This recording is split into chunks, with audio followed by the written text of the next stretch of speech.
Married for 15 years, Mangyi kept a flamboyant young woman outside. She came to me clutching her belly, demanding status.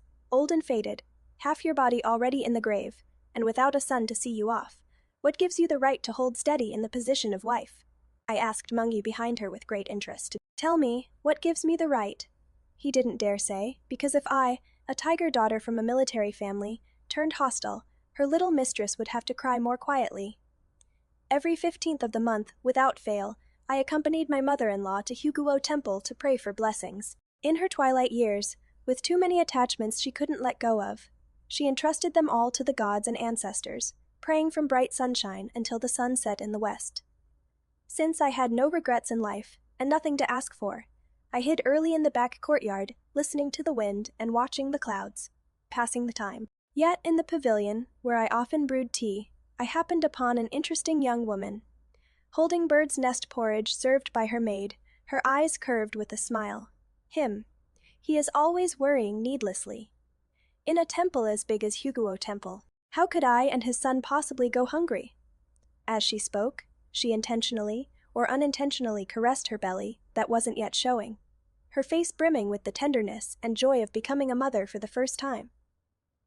Noticing me watching her, she nodded at me somewhat embarrassedly, then casually asked, "How old are Madam's children now? Did they ever torment Madam with sleepless nights and loss of appetite like this little troublemaker in my belly?" Among all the noble ladies in the capital, who doesn't know that I, Su Jinhua, cannot bear children? Those who dare to come knocking and touch this bad luck can be counted on one hand. Yet her eyes were completely calm, earnestly waiting for my answer. So I curved my lips slightly and replied very politely, "My fortune is shallow. I have never given birth." She seemed to sigh regretfully. That is truly a pity. Being a mother is also a happy thing. Seeing me smile faintly without responding, she continued on her own.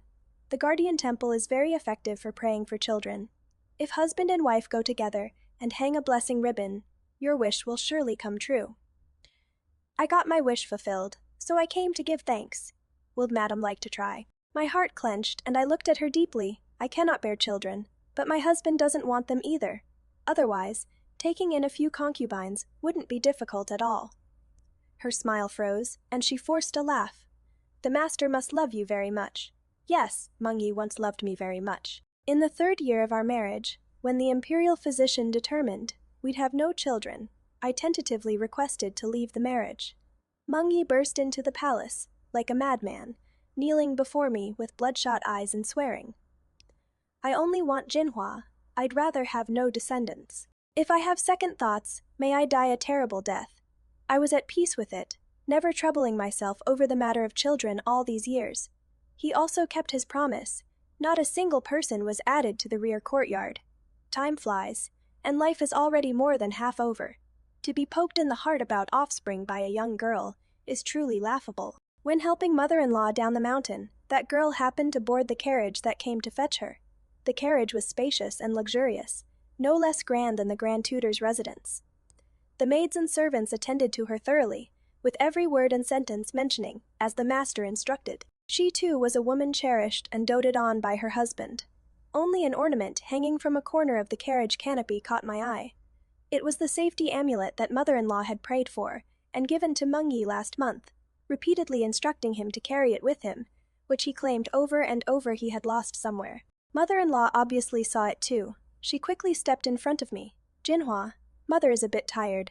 Could you help me rest aside for a moment?" I withdrew my gaze, pretending not to see that woman's naked provocation. All right.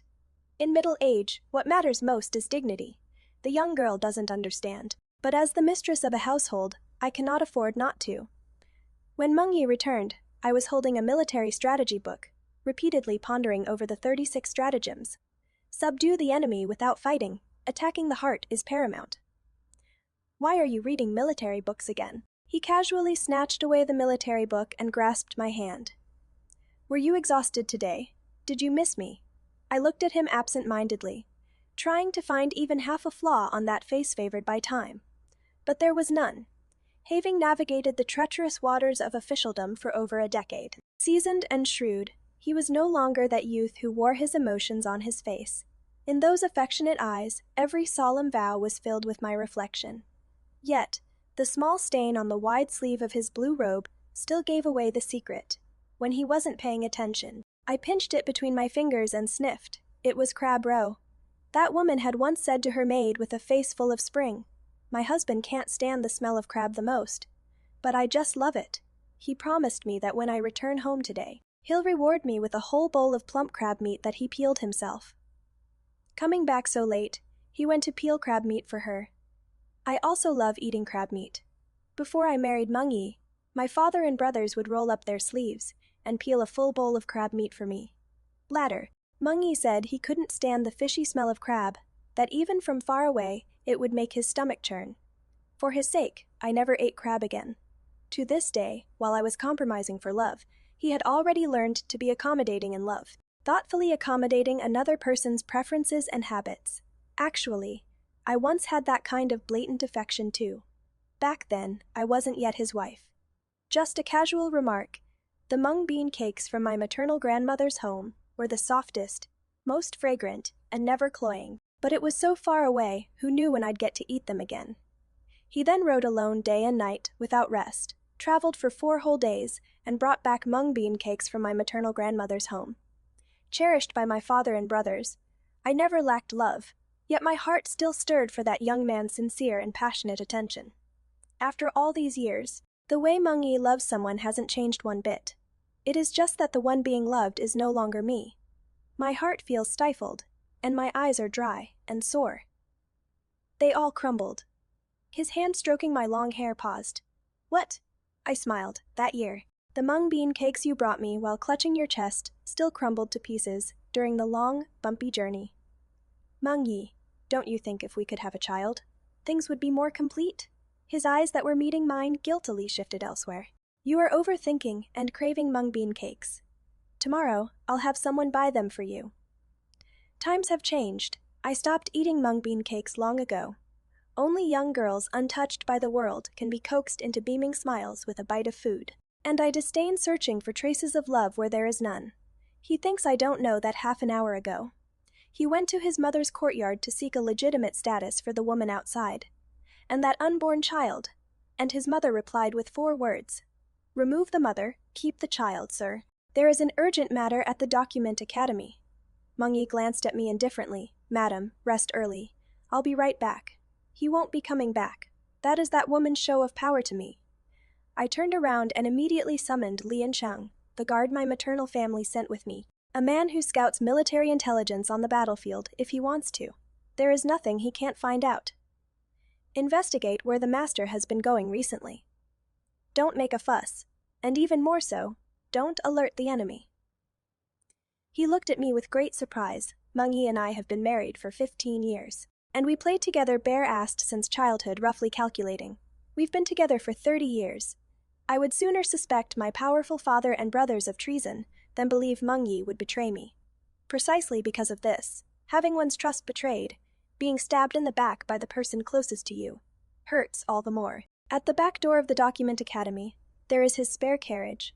If you follow it now, it should be quite easy to track down. Once a person accepts reality and lets go of emotions, their mind becomes exceptionally clear. Mungi spends every day soaking in the Document Academy. So how could he possibly keep a living person hidden right under my nose? Most likely, he used a substitution trick at the Document Academy to escape. My guess was right. In just a few short days, information about the girl he hid in the West City, going back 3 generations of her ancestors, was all laid out on my desk. She was originally the illegitimate daughter of my elder brother's former vice-general, Wen Yangyang. Now in the prime of her youth, while riding a horse in the outskirts of the capital, she fell into Lord Meng's arms. Life is hard for an illegitimate daughter, suffering endless humiliation from her legitimate sister and the main wife. So riding out of the city was to seek a way to survive. Mungi felt sorry for her, so sorry that it extended to the bed, and he arranged a 3-courtyard residence for her, with more maids and servants than even I have. A young girl's love is flamboyant and domineering. She is always eager to prove she is more important than that old, faded wife. So, on my birthday, she developed a high fever. On the memorial day of my father's elder brother, she fell into the water.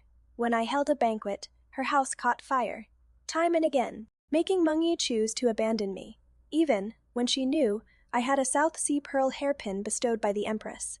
She pestered Mengyi for a pair of South Sea pearl earrings. Even though it wasn't pearl harvesting season, even though South Sea pearls were exclusively for imperial use, the self-disciplined and protocol-abiding Grand Tutor still overstepped bounds and spent a fortune to find her a pair of huge pearls. He spent 3 months personally setting them into earrings as a birthday gift for Wen Yangyang. Wen Yunyang once boasted in front of her legitimate elder sister that an old woman didn't deserve such precious things. Only someone of her flower-like age could carry off its splendor.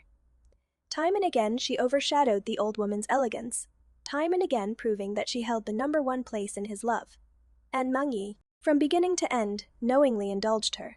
Though I had anticipated it long ago, the truth after a change of heart is inevitably cruel and disgusting.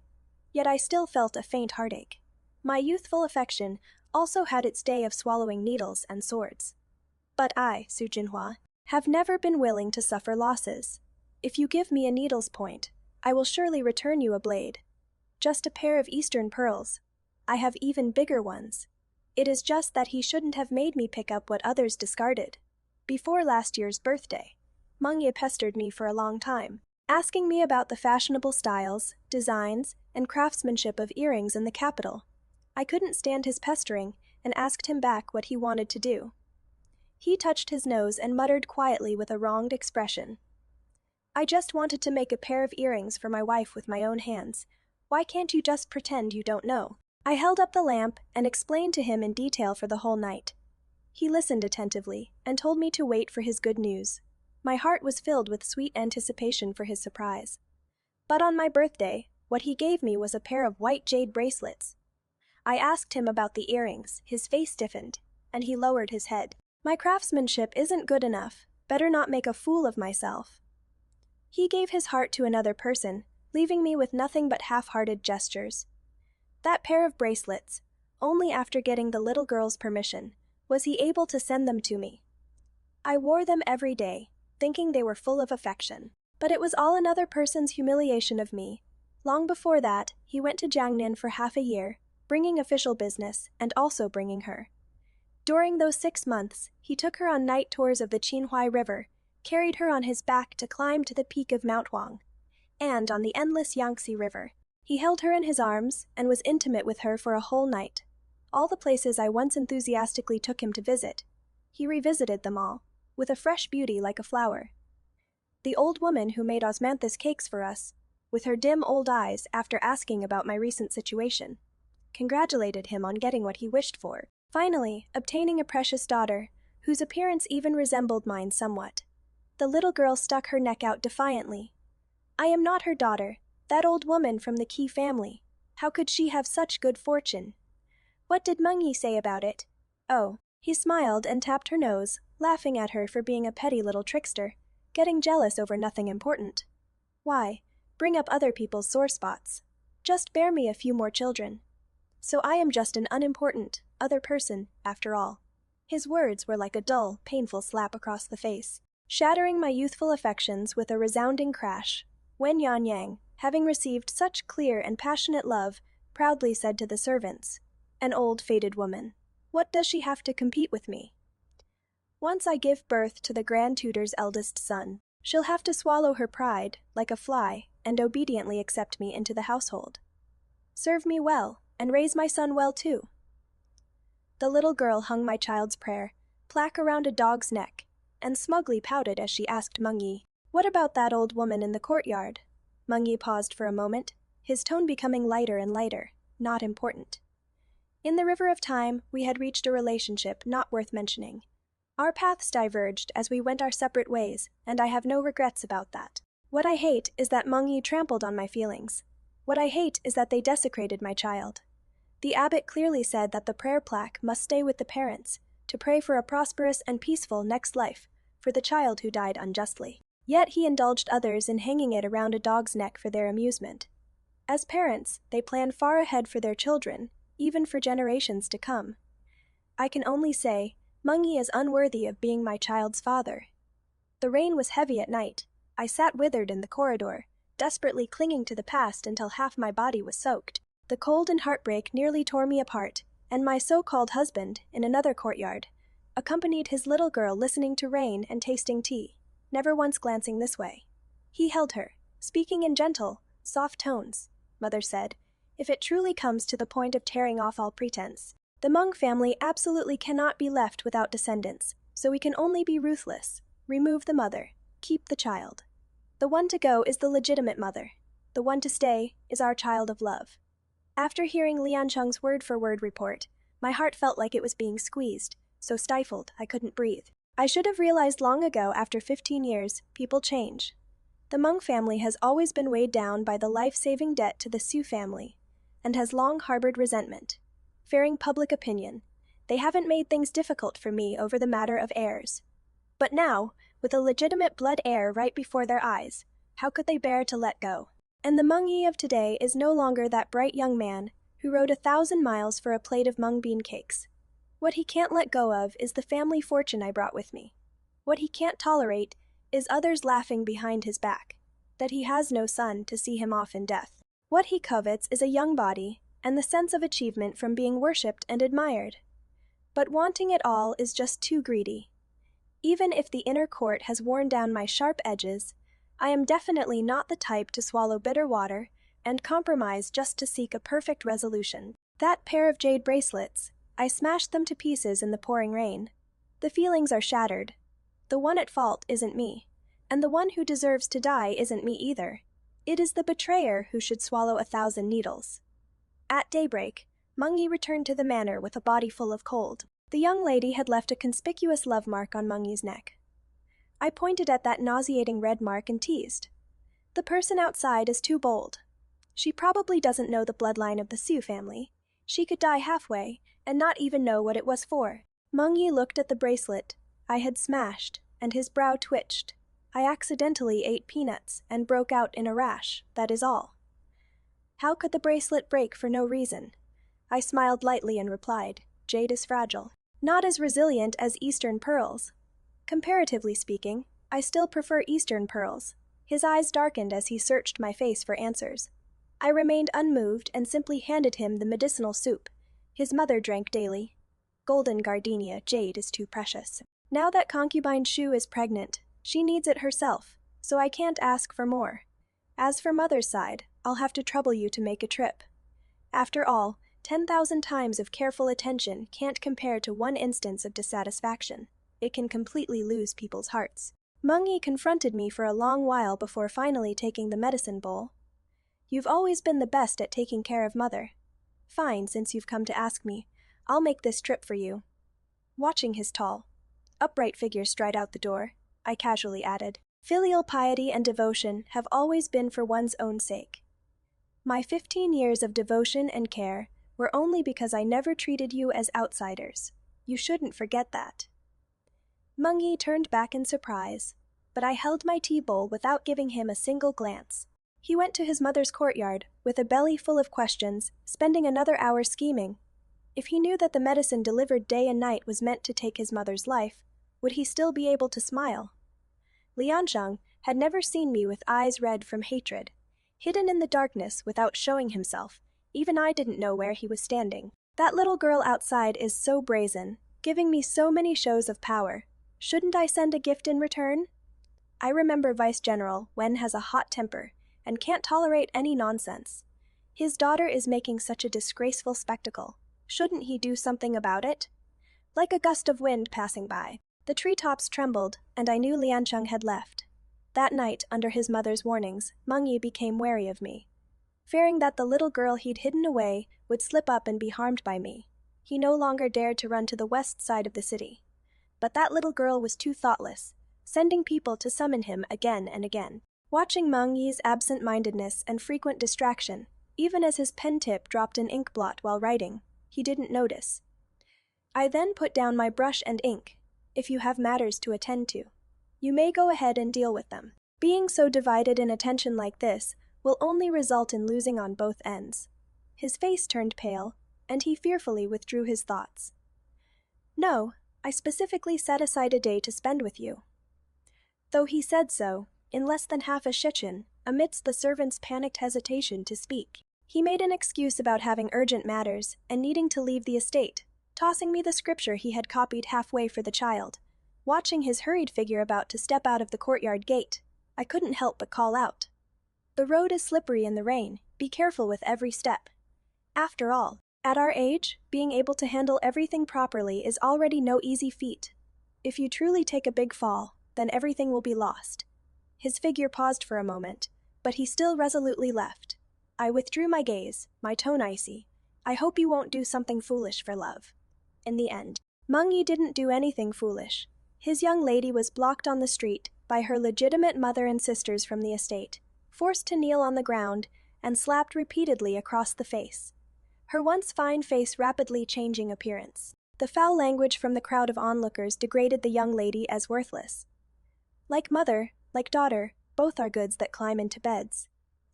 Too bad, she doesn't have her mother's good fortune. Madame Wen was magnanimous, and even gave her the status of a concubine, unlike her, parading around the streets every day as someone's mistress. If it weren't for the dispute with the young lady from the minister's family, who would have known that in the most prosperous courtyard in the West City lives a seductive mistress? The Wen family is at least a military family. How could they raise such trash? In an ordinary household, she would be hanged to death to uphold family morals. When she locked me up with the shackles from the back courtyard, she probably never imagined there would be a day when she'd be cut and sliced by the guillotine of worldly judgment. The young girl, scolded until utterly disgraced, biting her lip, tears brimming in her eyes, hair disheveled, cast a weak and helpless pleading gaze toward Mengyi in the crowd. Although Mengyi clenched his fists tightly, he didn't risk his future and the Meng family's reputation to play the hero saving the beauty, but instead hurriedly sent a plea for help to the profligate heir Huoling, Lord Huo. Those curses and slaps fell on the young girl's face, yet reddened Lord Meng's eyes. By the time Lord Huo arrived to rescue the young girl, that flamboyant and bright face that always put on a delicate act was already unrecognizable. Mengyi had long been waiting in the small courtyard with the doctor, his heart torn apart. I sat in the tea-house, counting slap by slap, until a full 100 plus 20 more were delivered. Only then did I feel slightly satisfied. This old woman has nothing else, just more schemes and a more ruthless heart. The Wen family's morals were upright, and they gave Wen Yunyang a choice. Between hanging herself and severing family ties, Wen Yunyang chose the latter. With a face swollen like a pig's head, enduring others pointing and gossiping, she had no choice but to play dead and be carried back to the courtyard in the West City. From then on, everything she had been proud of was branded with the labels of theft and lowliness. But she didn't yet know that her face, through slap after slap, was completely ruined. Madame Wen was a decisive person. After realizing the disgrace was inevitable, she chose to sacrifice the small to preserve the big. The marriages of the Wen family daughters and the futures of the men were all secured through those poisonous slaps, achieving a perfect outcome. When Mengyi returned home in a daze, I poured tea for him while chatting with him about gossip with a smile. At such a young age, instead of learning to be proper, she became someone's mistress. Now she has lost both dignity and face. I am afraid even a proper family's concubine would be more respectable than her. Supposedly Huling doesn't like brothel prostitutes and that sort. How could he have taken a liking to her?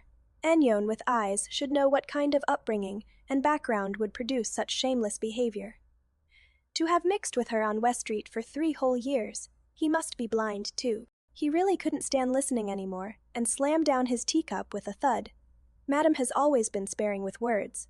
How is it that you are like those gossipy shrews on the street, discussing others' rights and wrongs?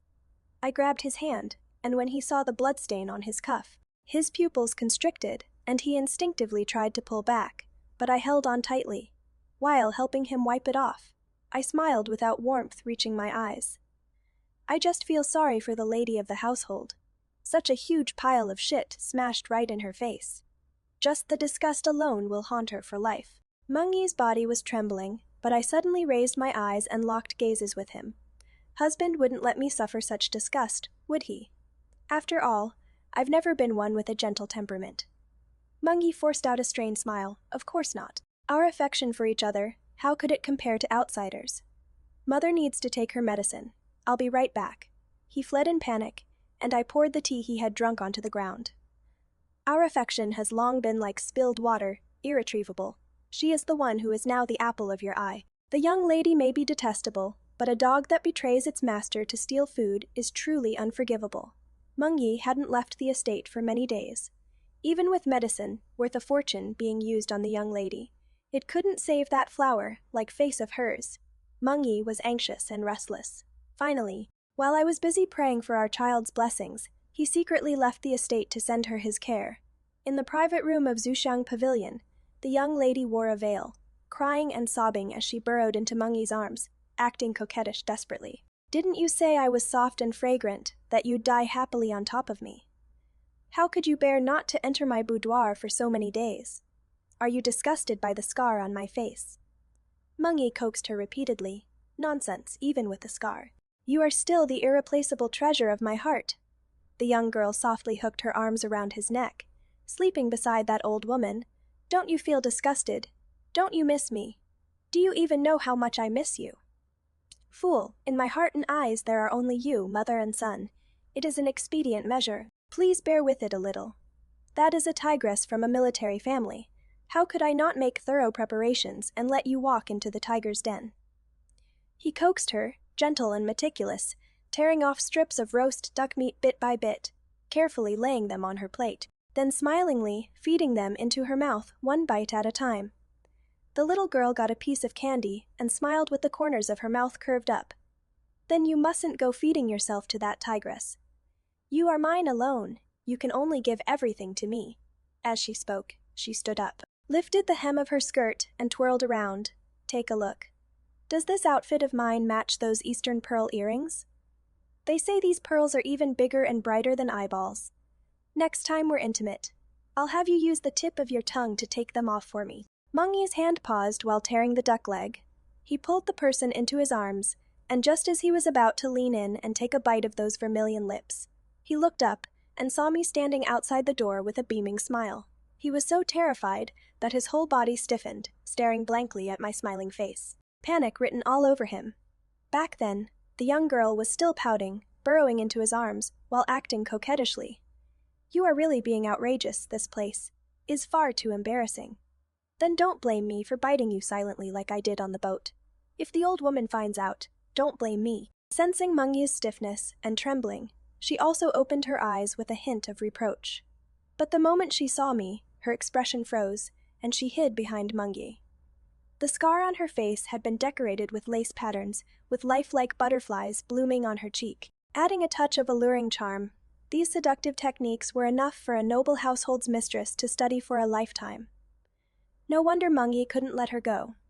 I walked closer step by step, and amid Meng's fear, I opened my palm. "My Eastern pearl, you gave it to her. So today, can you return it to me?" I was clearly calm and composed, even with a hint of a smile on my lips. Yet Meng's pupils constricted sharply, and almost instantly he blocked Wen Yangyang, stammering to me, "Jinhua, how come you are here? Have you had lunch? Would you like to eat something?" The young girl timidly bit her lip and clutched at Meng's sleeve, as if afraid I wouldn't notice her relationship with Meng. I asked again, "Will you return it to me?" Before Meng could say anything, Wen Yang dropped to her knees in front of me. Clutching at my sleeve, she cried as miserably as if her mother had died. "It is all my fault, sister. Please don't blame your husband. It was I who insisted on having a pair of Eastern pearl earrings as a birthday gift, forcing my husband to spend several thousand taels of silver to obtain these 2 pearls. Had I known they were sister's beloved treasure, I would have returned them to sister." Fine, her hand pretending to remove the earrings, paused, looking at me in disbelief. I instantly grabbed hold of the 2 large Eastern pearls, and amid her cries of alarm, forcibly yanked the pair of earrings off. Wen Yuanyang wanted to use the Eastern pearl to show off her importance in Meng's heart, but she didn't expect that the legitimate wife wouldn't fall for her tricks at all. If she wanted it, she'd just take it directly. It was truly a case of giving her a taste of her own medicine. What Su Jinhua snatched back wasn't just a pair of earrings, but her own trampled dignity. Sheesh, but I pressed a bloodied finger against her lips with an expressionless face. The county princess and the princess are both having tea next door. If they were to find out that the grand tutor, who took leave, is unwilling to teach the crown prince his lessons, yet accompanies the mistress reviled by the entire capital in debauchery. Both the Meng family and your husband would be finished. The young lady's face turned deathly pale, and Meng Yi, who had been furious beyond measure, also lost his momentum, staring directly at the two people's pale faces. I curled the corners of my lips, but my eyes were colder than ice and snow. Lord Meng should know that my things, Su Jinhua's things, cannot be touched by others. In his astonishment, I raised my hand and threw the soiled pearl earring out the window. Things that others have touched. I'd rather destroy them than keep them to be an eyesore. His body trembled, wanting to say something, but I cut him off. Tell your little girl not to randomly call people sister. This pile of shit smeared on my face is disgusting enough already, and you want me to hold on to it. Turning my head, I bent down and grabbed the young girl who was biting her lip with tears in her eyes. Next time you send someone to call me over to watch a good show, you can be more open about it. I can bring a few more people to catch your husband in the act of adultery. Then, in a voice that only the two of us could hear, I said softly, that little bit of skill he has in bed. Only you are easy to please, eating up whatever's served. After I threw her hard to the ground, under Meng Yi's cold gaze, she even covered her mouth while crying, afraid of disturbing others. Meng Yi's body moved, wanting to get closer to me, but under my murderous glare, he didn't dare move an inch. Having touched filthy things, dirty. Actually, the young girl never sent anyone to find me, but since she disgusted me, I naturally borrowed Meng Yi's hand to give her a slap. But that is not the most important thing. After all, unfaithful men deserve death above all. Striking hard at the weak, while adopting appeasement policies toward those in high positions, has never been the Su family's combat style on the battlefield. Half a session later, Meng Yi rushed into my courtyard. The county princess and the princess weren't at the tavern at all. You are lying. I let out a faint "oh," then did I see wrong? Who knows? Meng Yi trembled all over with anger. Why must you be so aggressive? Making young Yang lose face and even disturbing her pregnancy. Are you happy now? I raised my eyes in confusion. Does a concubine's daughter who was slapped in the street still need face? Does Lord Meng know whose child that woman who was cursed at and brought shame to the Wen family is carrying, and who should fall to the same level of being ridiculed by others along with her? His expression panicked, yet he became even more self-righteous. I don't understand what you are saying. In any case, you sent people to make a scene in front of Yun Yang and disturbed her pregnancy, so you are in the wrong. I couldn't help but laugh mockingly. Then when she burrowed into my husband's arms and bit your ear, that wasn't wrong. Fine, fine. It is all my fault. I should have closed my eyes and not looked. After all, it was quite an eyesore. Meng Yi was left speechless, furrowing his brows and looking at me coldly. When men are out and about social engagements and putting on acts are unavoidable, why must you be so petty and lose your dignity? All these years, even though you've had no children, the Meng family's back courtyard hasn't added another person. You should be content. If it were someone else, they would have divorced their wife and remarried long ago. He was covered in ice, a ferocious appearance I had never seen before. There was no trace of guilt or gratitude left between his brows and eyes, so I no longer showed him a pleasant face either. So are you going to be that someone else too? Setting up a mistress, and even wanting to give that child the position of legitimate son?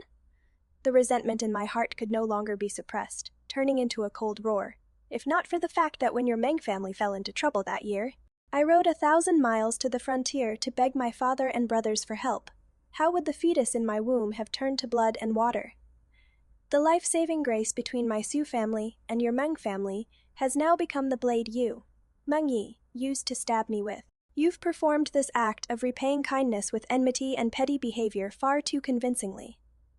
No one begged you to do those things, demanding repayment for favors. I've already repaid with half my life. You shouldn't make my Meng family die without descendants. We parted on bad terms, and Meng Yi burrowed into his mother's courtyard. Liancheng revealed herself. Miss, if you want a divorce, even though the master and young master are gone, the Su family will definitely not let you suffer injustice. I shook my head with a cold laugh. Divorce. Everything the Meng family has now was exchanged by my father and brothers with their military achievements. If I am to leave, I should beat them back to their original form first. Withdrawing my gaze, I let out a breath. 10 days, in another 10 days, there will be no need to endure anymore. Before that, I should first eliminate the Meng family's strategist. After all, without that old fox Meng's mother, playing Mengi to death, Summono so inexperienced with hardship, would be like crushing an ant. When mud clings to you, you should pull away in time and cut your losses midway. Being entangled in past affections will only trap your present self to death. Who can guarantee their own feelings will always be smooth sailing? Even walking can make you stumble, let alone entrusting your entire life to another person. I will never regret the choices I made back then. After all, the 15-year-old Mengi truly and genuinely loved the 15-year-old Jinhua. The 15-year-old Jinhua simply made the choice she most wanted to make at that age. What is wrong with loving someone? Should making one wrong choice when young mean you deserve to die without a burial place? What is wrong is knowing you are wrong, yet persisting in the error to the very end. I was having tea at the tea house, accompanied by my close friend, the princess. If you suffer any grievance, don't endure it. At worst, get a divorce. If the Su family can't support you, I will. I couldn't help but laugh. Divorce and give up the wife's position to someone else. As long as I am in this position, no matter who it is, entering the door won't be easy. After all, back then, the life-saving debt I had with the Meng family was known throughout the capital. The Meng family swore to heaven to be wholeheartedly devoted to me. A new person wants to enter the door, unless she also has a life-saving debt with the Meng family. The princess shook her head. Unless there is someone who saved the old madam's life. Only then can filial piety be used to pressure you, Jinhua, into bowing your head and allowing a new person to enter the household.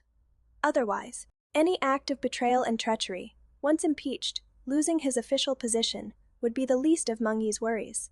I am afraid the entire Meng family would never be able to hold their heads up again. I smiled faintly. Exactly so.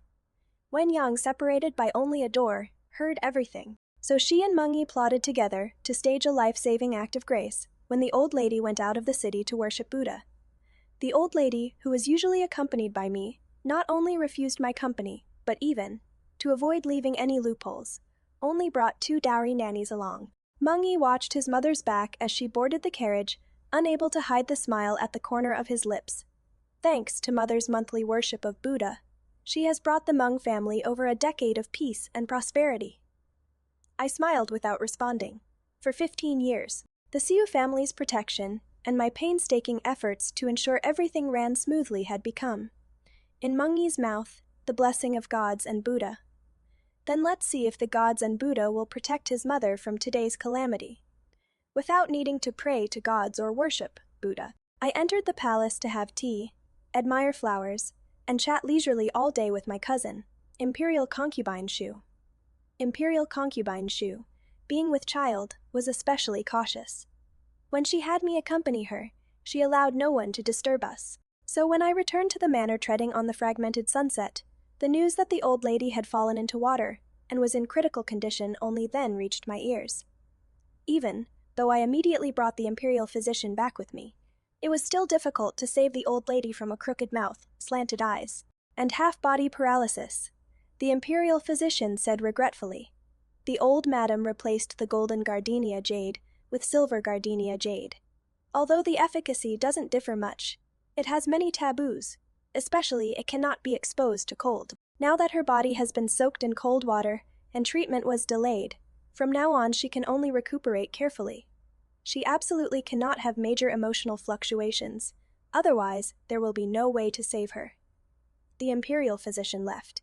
I ignored Mengi's face full of chilling coldness. Mother only went to worship Buddha. How could she fall into the water for no reason?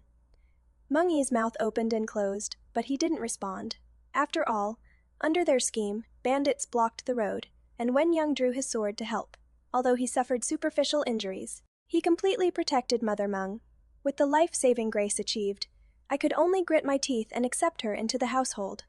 But unexpectedly, the bandits blocking the road were real, and Wen Yonyang fled when he saw things going badly. Mother Meng was saved by her dowry nanny who sacrificed her life, jumping into the water to escape with her life. Fortunately, she could swim. Otherwise, the Meng family would be in full mourning today. Meng Yi, with a belly full of rage and nowhere to vent, used official business as an excuse to go to the west side of the city. That night, crying sounds came from the courtyard in the west side of the city. The young lady knelt on the ground, begging for mercy under the slaps, belatedly pointing the blame at me. It is Su Jinhua. It is all her scheme. If she hadn't lured me to use the life-saving grace to enter the Hmong household, and then killed all the people I hired in the ruined temple, the old madam wouldn't have been injured. Husband, trust me, I truly had no choice but to run away in order to save our child. It is her. She wants to get rid of the old madam, and use your hand to eliminate us mother and child. You can't fall for her scheme. Mengyi's hand gripping the cup showed bulging veins. What a Su Jinhua. All these years, I've underestimated you. Since you show no mercy, don't blame me for not saving face. I couldn't help but sneeze. Being cursed by a dog, how unlucky.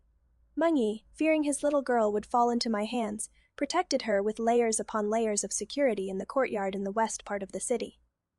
I shrugged my shoulders, saying indifferently, when someone else will do the deed, why should I dirty my own hands? There are still 2 days left of the 10 days I can wait. But Mengyi couldn't wait. That very night, under the pretext of accompanying the crown prince in his night studies, he left the residence. I pressed down hard on Mother Meng's leg that wasn't paralyzed, and as she cried from the pain, I smiled and said, Husband is running around day and night for the Hmong family's future and important matters. Mother shouldn't be so clingy. She sobbed and whimpered, watching helplessly as Mengyi walked away.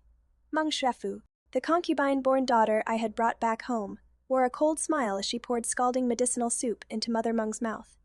Mother Meng's tears rolled down as her eyes pleaded. But Meng Shefu showed no mercy. I was tormented and trampled by my husband's family, worked like an ox and horse, truly wishing for death. This was the good marriage you arranged for me to pave the way for brother. I want a divorce. It is just a matter of you nodding your head, and I would be grateful to you. But you insist on going for the kill. Sister Jinhua is right. It is better to rely on yourself than others. Once I finish taking care of you, she'll give me my freedom. So you need to behave. Don't make things difficult for me, and don't distract brother. After all, his grand plan to kill cannot be delayed. Mother Meng was terrified, yet couldn't utter a single word. Meng Shefu and I locked eyes, both seeing in each other's gaze the determination to win. That night in the courtyard was far from peaceful. After one bowl of tea, I passed out unconscious. The maid who had served me for 10 years quietly dismissed all the servant girls in the courtyard, then opened the back gate. When she brought the scabby-headed man into my room, she discovered the person on the bed was gone.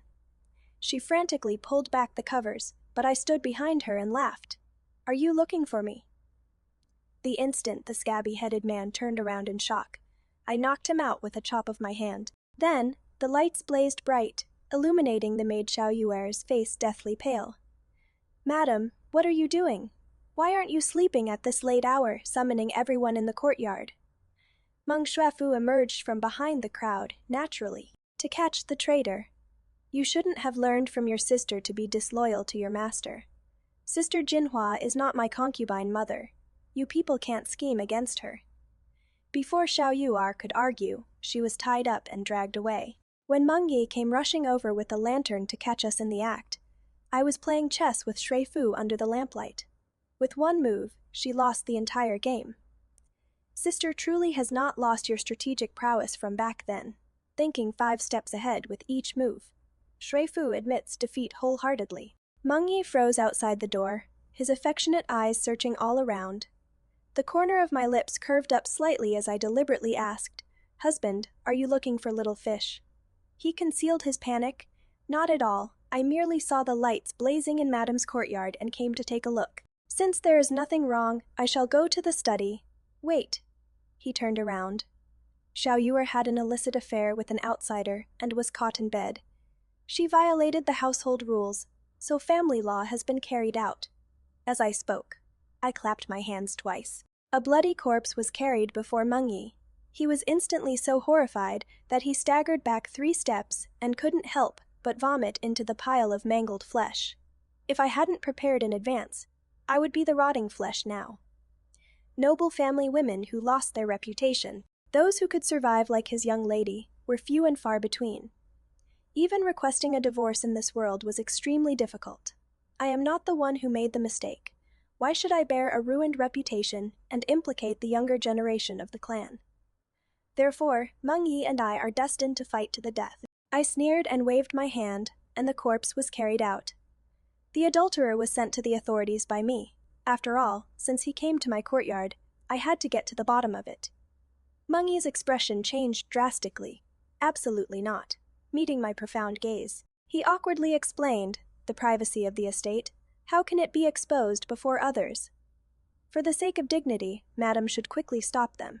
Beat them to death with rods and preserve our reputation. Husband speaks correctly, but you've always been skilled at dealing with government officials. Why don't you make the trip, husband? He clenched his fists and reluctantly agreed. With Maisu family's orders, Meng Yi would only hit walls everywhere in official circles. The great-grand tutor Meng would find it harder than ascending to heaven to get someone out of the imperial prison. He was overwhelmed with troubles, terrified that his filth would be exposed before others. I took advantage of his being run off his feet to meet his little girl. She was forced to kneel before me, biting her lip, glaring at me with hatred. Was it you who put my child's prayer talisman around a dog's neck? If your child dies a terrible death, would that count as karmic retribution? Her face turned pale, instinctively protecting her belly. I asked again, the dog Meng Yi, sent to the estate. Was it also you who drowned it in the well? She swallowed, trembling as she replied. I don't understand what madam is talking about. Breaking into a private residence. I can report this to the authorities. I nodded. Indeed. However, if this residence was bought by Meng Yi, that is another matter entirely. Does this old woman have the right to reclaim the Meng family's property? Her face turned pale, yet she was stubbornly defiant beyond reason. So what if it is the Meng family's property? Now that I carry Meng Yi's flesh and blood, everything of the Meng family belongs to my child. So what if you are the wife? You are jealous, unfilial, and childless. What right do you have to keep me from entering the household? I gasped. How is it that I am keeping you from entering? Meng Yi has never mentioned letting you in. All color drained from her face, her eyes full of disbelief. Stop trying to drive a wedge between us. My husband wouldn't lie to me. It is you old woman, who won't let me enter the household. I thought you were clever, but you are actually this dull. I overestimated you after all. Think about it. You've ruined your reputation and harmed his mother. How could he let you enter the household? It is nothing more than keeping the child while discarding the mother. Snatching a son from me, a legitimate wife from a noble family. You are not even worthy of being my rival. I truly wasted a trip coming here. Supported by attendants front and back, I left with a cold laugh, after cursing and going mad. The young girl took a 3-foot white silk and hanged herself in order to enter the Meng household. Meng Yi was in a terrible mess and had the second lady of the Meng family come to persuading me to be magnanimous, to turn a blind eye, to let her be carried in through the door in a small sedan chair first and deal with the rest later. But I used worshipping Buddha as an excuse to keep her outside the door. Behind closed doors, I sharpened my blade before the bodhisattva. However, my dog died. That is exactly how Meng Yi must avenge it to appease my anger. In this case, for the sake of our 15 years as husband and wife, I can show leniency. The women of the Meng family put on airs as elders, but were rebuffed. After chattering away criticizing all my faults, they left in a huff with a harsh "don't regret this," before storming off. Overnight, the entire Meng family was in an uproar. 1,000 days of filial piety go unnoticed. But one day of coldness is known to all. They labeled me as unfilial, childless, and jealous. They even threatened that if I refused to serve tea and apologize, my name would be removed from the Meng family genealogy. Their behavior was designed to make me feel guilty and cornered, with no way out, so I would obediently comply and be at their mercy. When that time came, whether concubines or illegitimate children, they would naturally move into the household. I never knew that the Meng family members who usually flattered and pleased me had such faces. Not only did they forget my life-saving grace, but even while enjoying their current luxurious lifestyle, they dared to call themselves elders before me and demand that I kowtow, serve tea, and apologize. The shamelessness after affection is exhausted is even more disgusting. But I not only didn't stop it, I even fiercely added fuel to the fire, letting the memorials impeaching my general's manner be placed on the desk of the Hall of Mental Cultivation. I was besieged from both sides, caught in a dilemma, as if swallowing my pride and yielding was the only way out. At this moment, Mungi appeared again. He brought medicinal soup, feigning guilt, and tried to persuade me with kind words. Jinhua, stop making a scene. It is bad for your reputation. The general's manor's century-old reputation cannot be damaged because of you alone. Give my son the status of a legitimate heir, and I can let bygones be bygones. Oh? A noble concubine becomes an equal wife now. Your Meng family really goes to great lengths for your descendants. He tried to argue, but I backhanded him with a slap, striking his shamelessness. How dare you mention the general's manor? Your shame and your vows of loyalty have all rotted away in that courtyard on West Street. The high and mighty Grand Tutor, caught off guard by this slap, instantly became furious beyond measure. Do you think the general's manor of today can still compare to what it once was? You've held on to your lofty arrogance, playing the benefactor in front of me for a lifetime. Aren't you tired? I've spent a lifetime repaying you. What more do you want? Do you really want me to have no descendants? What is wrong with a man having 3 wives and 4 concubines? If you were a man, you'd probably have a house full of wives and concubines already. Yet you force me to be a saint. You are the one who is heretical and beyond salvation. From his bloodshot eyes and trembling hands, I finally heard his true feelings. Now that Yun Yang is with child, whether you agree or not, the Meng family's child must be recognized and brought into the family. I didn't argue under his furious gaze. I grabbed his neck and gently caressed his cheek that I had slapped red. He wanted to dodge too, but I, a general's daughter, grabbed him by the chest so he couldn't move. So, Lord Meng has forgotten the poisonous oath he swore in the imperial palace. I think everyone in the palace hasn't forgotten it. You've broken your vow. If heaven won't let you die, what if I want you to? Tell me, would the emperor agree? He was terrified, shocked, incredulous. Having come this far, it seems you've forgotten, Lord, that I, Su Jinhua, have never been a kind and gentle person. My father and brothers have the merit of supporting His Majesty's rise to power. If the upright and iron-willed Su family makes a small request of him, His Majesty won't refuse to give face. The Meng family was originally a criminal official's household. Everything they have now is due to the protection and bestowal of my Su family, and those of the Su family who lick blood from blade edges, which one of them is a living Buddha. In my deep, profound eyes, Mungi saw only endless coldness and hatred. He hadn't expected me to be so resolute, that even if it meant mutual destruction, I wouldn't yield a single step. He was stunned on the spot, but I fixed my gaze on him and threw him onto the Grand Master's chair, shoving that bowl of medicinal soup into his hands. Don't force me to make your little girl die with 2 lives lost. He became wary, clutching that bowl of drugged soup, and fled in panic. From then on, he didn't dare provoke me openly, but secretly plotted to deliver me a fatal blow. Idly, one from which I couldn't recover, even before the imperial family. This opportunity, I obediently delivered into his hands. The princess held a poetry gathering, inviting Madame Chen from the censorate, Madame Yuchi from the Duke's manor, and Madame Li, wife of the Grand Master of Imperial Entertainments. The turmoil of the Meng household had spread throughout the capital, and I became the most disgraceful mistress of the house in others' mouths. They gathered around the brazier to brew tea, intending to comfort and console me. I remained indifferent throughout, and they also sent people to invite Mungi and the various gentlemen. Before my tea was ready, the door was pushed open. Wen Yuanyang dropped to her knees before me, appearing fragile and tearful. I beg, madam, for the sake of the child, please let me. Halfway through her words, she froze, because in this vast tea room, I was the only person present. She, who was supposed to make an appearance before the various madams and use the child in her belly to pressure and embarrass me, was dumbfounded. But under my mocking smile, she couldn't maintain her pretense and dropped the disguise, standing up abruptly.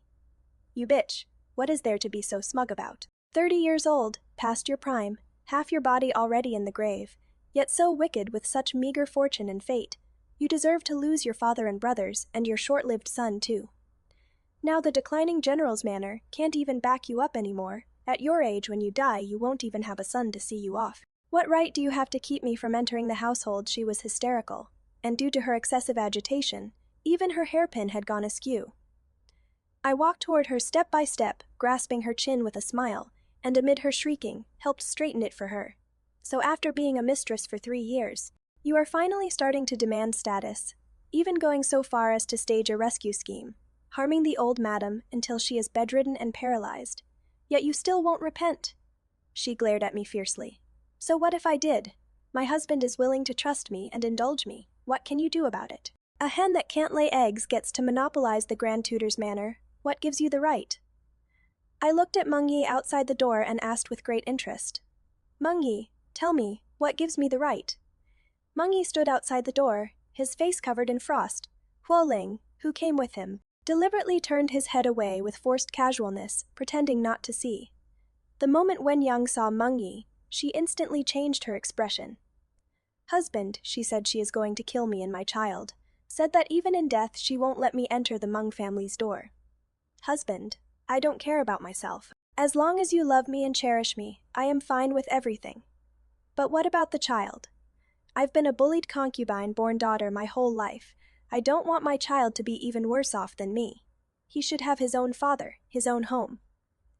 Mungyi looked at me deeply. My wife has worked hard and contributed greatly to the Meng family.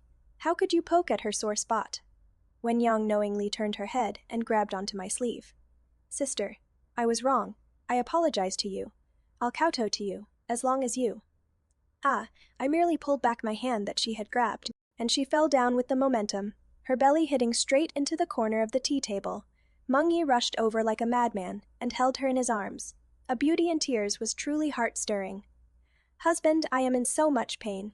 Elder sister didn't mean it. Please don't blame her. She just lost her own child and doesn't like mine with you. Please don't blame her. It hurts so much. Call the imperial physician. Quickly go call the imperial physician. He panicked excessively, thinking he was the emperor, and actually wanted to summon the imperial physician. My sarcasm was completely unconcealed. He became even more disgusted. I always thought that even if you were pretending to be noble, or trying to repay a debt of gratitude, you would at least have the integrity of a general's daughter. But I never imagined you'd be more detestable than those women fighting in the imperial harem. For the sake of my child, for the sake of my Meng family's bloodline, I must divorce you. Lord Hua hurried to stop him, but it was too late. Mungyi had already finished saying all his harsh words. The biggest regret of my life is marrying you. If the Meng family has no heir, you, Su Jinhua, are the greatest sinner. Childless, jealous, and unfilial, divorcing you wouldn't be excessive. Lord Huo stamped his feet anxiously. Watch your words. Watch your words. But I got straight to the point and pulled out the divorce agreement I'd prepared long ago from my chest. Divorce me. You are not qualified.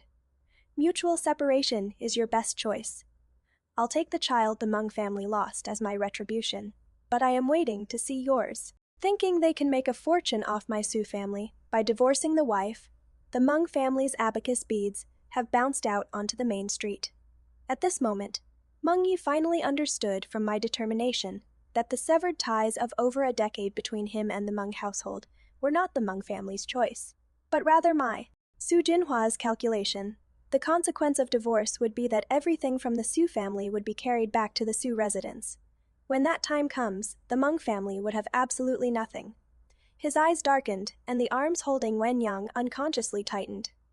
Don't even think about it. I can only divorce you. There is no possibility of a mutual separation. Your virtue is flawed. Even letting you be cast out is letting you off easy.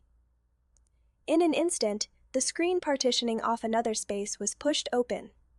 In the 2 tea rooms on the left and right sat Madame Chen, Madame Yuqi, the princess, and Madame Li's party, and Lord Chen, Lord Yuqi, the prince consort, and Lord Li's party, respectively.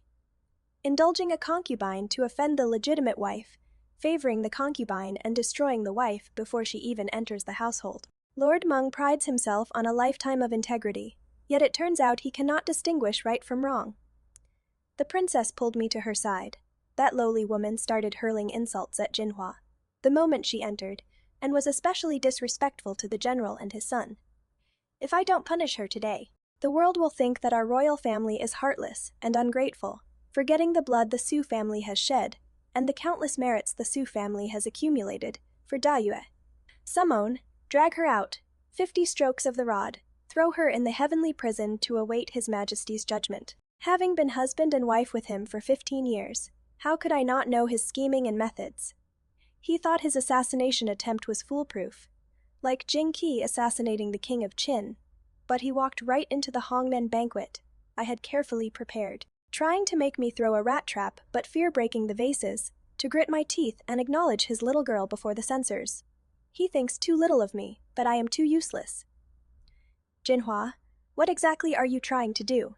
My Meng family hasn't wronged you in the slightest these 15 years. Do you really want to make us extinct without descendants? The second madam of the Meng family came at just the right time.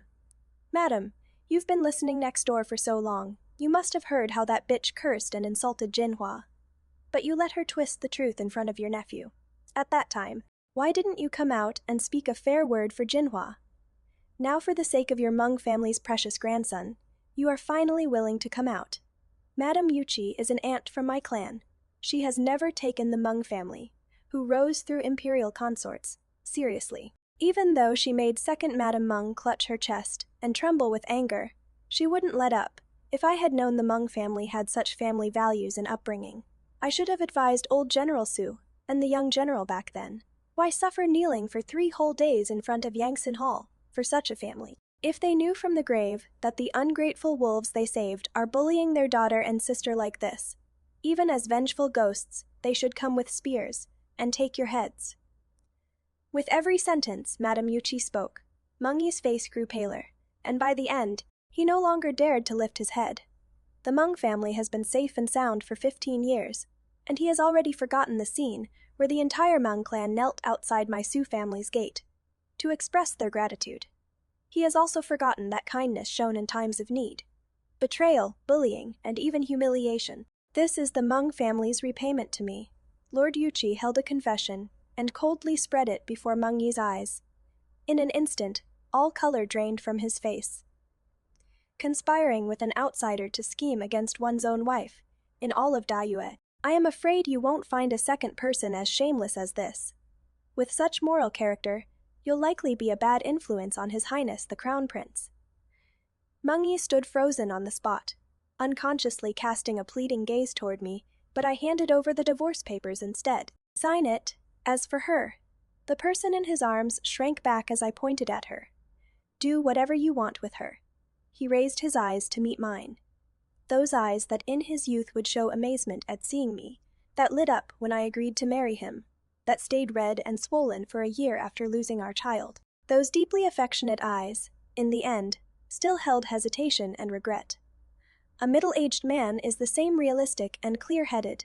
He needs heirs, and he also hopes for a backyard full of beautiful flowers and willows.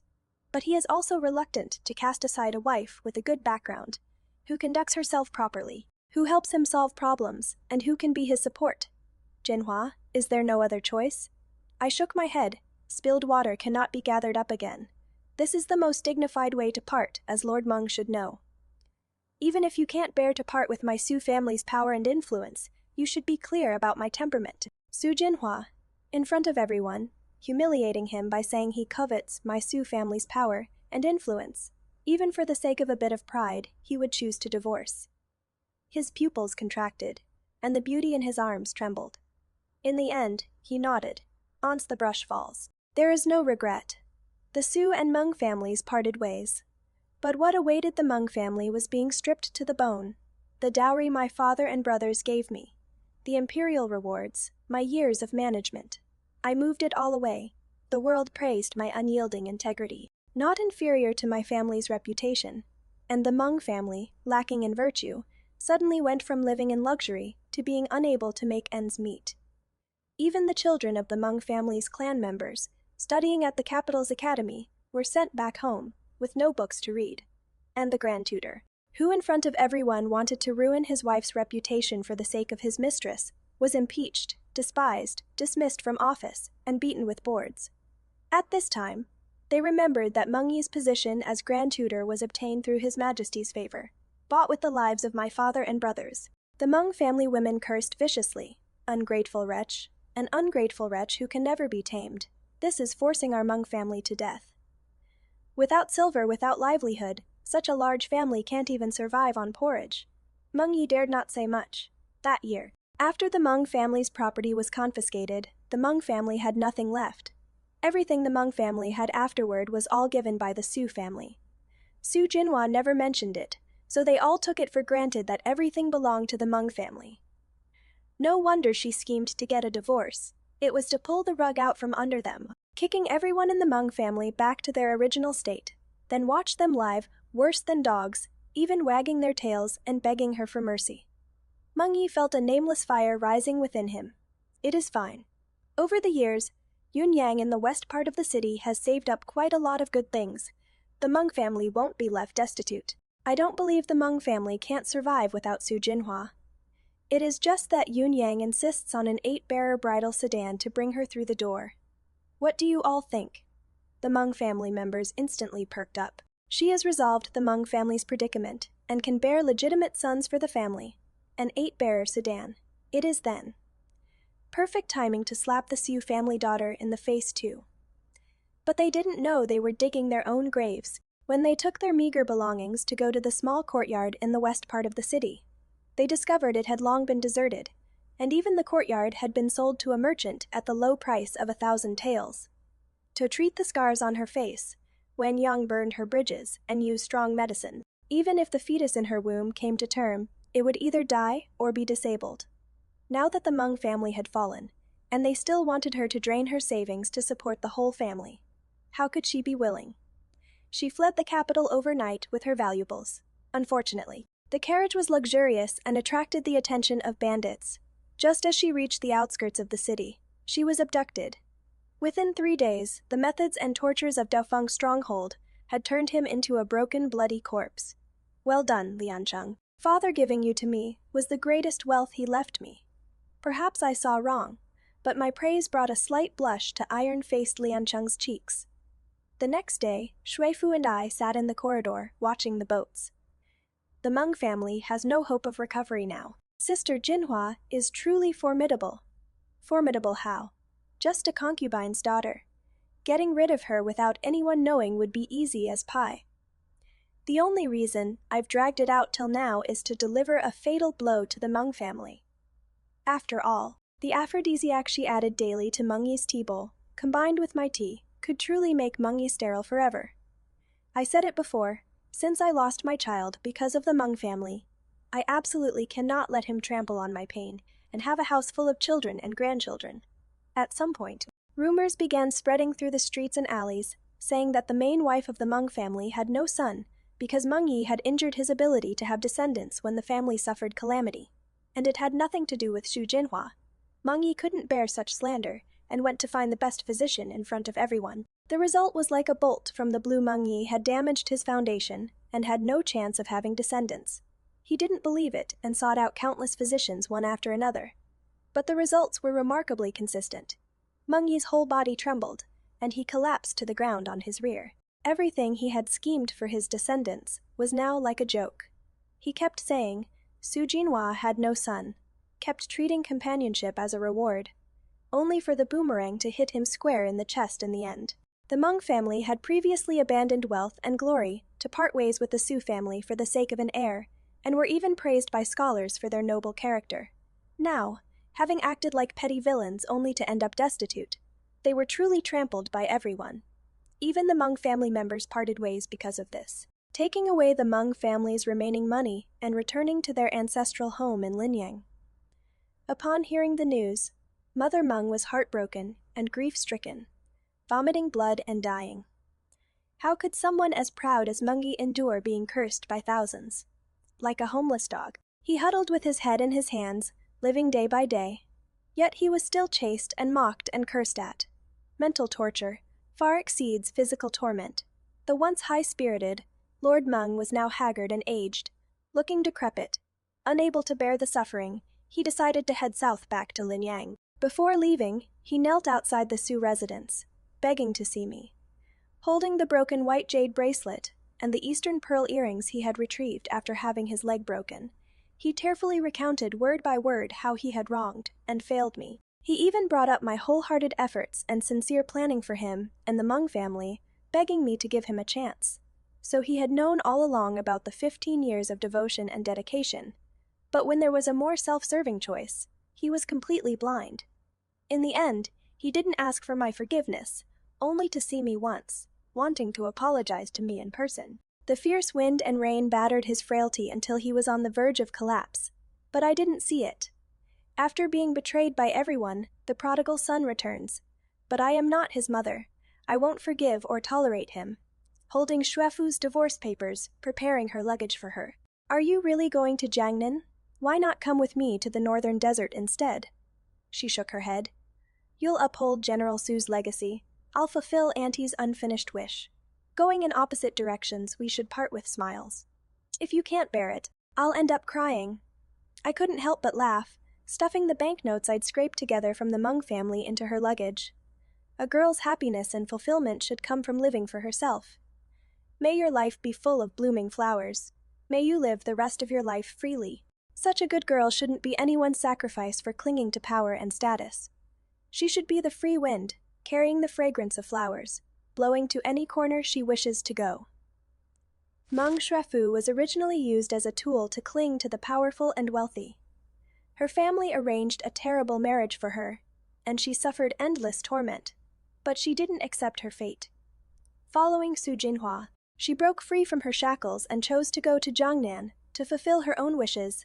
Hidden in Su Jinhua's blessing was the most precious understanding. A good girl is never anyone's accessory.